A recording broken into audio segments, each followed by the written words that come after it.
We can be so proud of this movement, the largest cause-based festival in world history.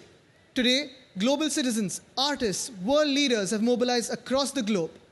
This is a historic moment as Maharashtrians continue to show the world we are true global citizens, connected by a common bond of humanity and, as the pandemic has shown, to a common fate.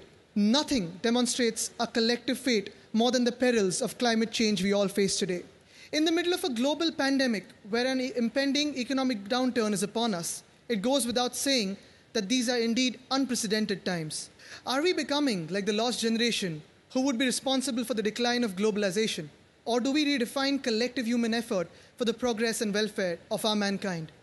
To start with, let us remind ourselves every day that to get to a point of inflection and to ensure a paradigm shift takes place in our battle against climate change, we need to make a continuous effort to realize and instill a mindset within the people. We have to realize that we have not inherited lands and resources from our ancestors, but have borrowed it from our future generations. While rapid industrialization and urbanization have greatly benefited Maharashtra's economy, it has also rendered us more vulnerable to the impacts of climate change. From our 720-kilometer coastline that protects us from cyclones to our historic 750-kilometer long Western Ghats, the Sahyadris, our state's diverse natural heritage is at risk, making our 112 million citizens exceedingly vulnerable to the impacts of anthropogenic climate change. Maharashtra has seen a staggering 7-fold increase in droughts and a 6-fold increase in the frequency of extreme flood events since 1960. In the last year alone, the state has borne climate-related expenses of over 14,000 crores, almost $2 billion, due to increased natural disasters. This just reinforces the bleak reality that climate change is the greatest iniquity. The most affected are the ones least responsible.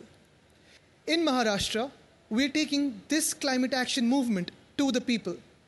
We're talking about climate action with them and not at them.